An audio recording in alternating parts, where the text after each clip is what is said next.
You went to jail while you were bouncing around the junior college, and do those 5 days still resonate with you to this day? Yeah, I think about that. I think that's when that happened to me. It's probably the best thing that probably could have happened to me because I was living kind of on the edge a little bit, and living my life that a carefree life, and trying to bring what I was doing back home, up in that system, and to get caught and to go spend 5 days in jail to really sit down and really gather yourself and say, is this what you want to do with the rest of your life? Do you want to put yourself in these situations? Because I know this is like a slap on the wrist, but this could be something that I could have been locked up for a long time. And many guys, if you go talk to guys that's in the penitentiary, majority of them say when they get in there and they get time to really sit down and think about, all the opportunities that they had out there on the street, then they could have made some right decisions. But you living a life in the fast lane, you don't sit down and you don't think about what's going on, then eventually it's going to catch up to you. And if you sit back and really reassess what's going on with your life and things like that, there's a lot of opportunities that you can be involved in, a lot of good things you can get yourselves involved in, instead of the bad things that's out there that's a stumbling block.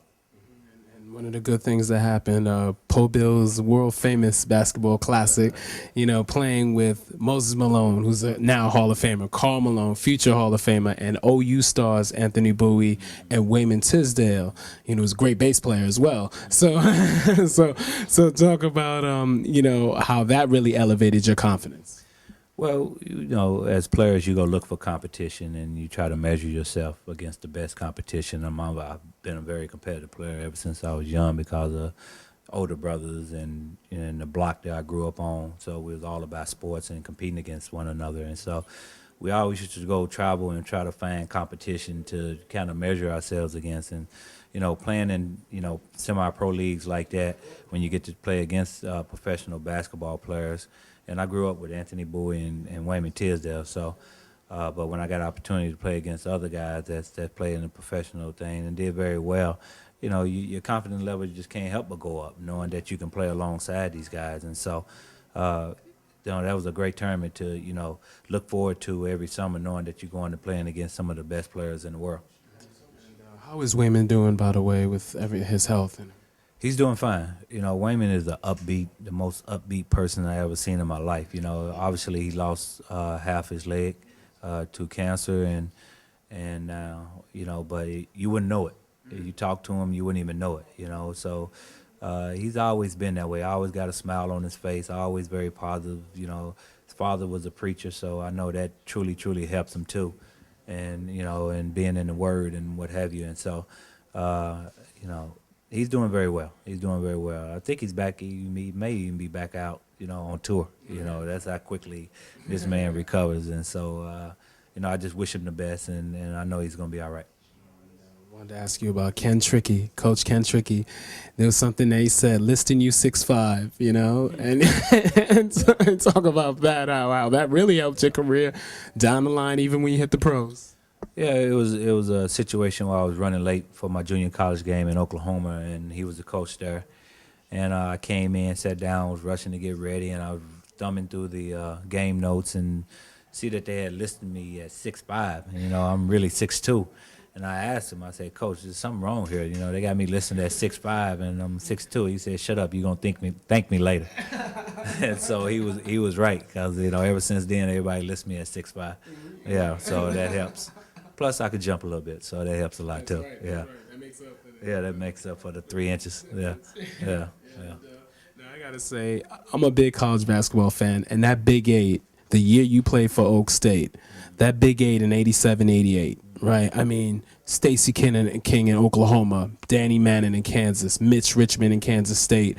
That was the last year that two teams from the same conference made the finals, the national finals, NCAA. So talk about how that competitive conference that year really elevated your competitive nature as well as elevated your game. No, that was like you said, you named out some great players that played there, and so within those respective teams. It was just a competitive conference. Every night you had to go up against some great players, and so like I say, I love competition. You get a chance to measure yourself against those type of players, and I played very, very well, and that's really what catapulted me and got me opportunity to get a look in the league, is because I competed and played very well against those particular teams you named off. And so Larry Brown actually was a coach for Kansas, and I always played well against him, and I always loved my game, and so he gave me opportunity to come in, and do a tryout for the San Antonio Spurs. So that's how I kind of got started. It was great for Coach Leonard Hamilton to eventually coach in the NBA. Talk about the faith he had in you.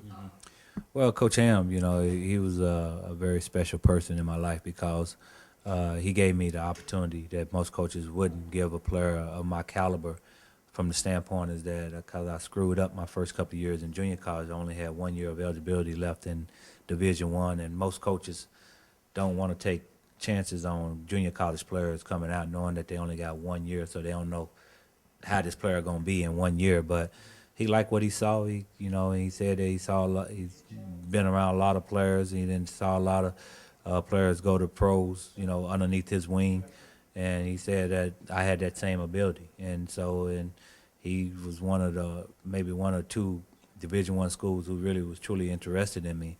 And obviously I wanted to stay home and play for a coach of his caliber, and so he really hunted me down to get me. So, and I took a lot of great pride out of that, because I was doing the right thing, and I started finally doing the right thing in life, and things started happening for me.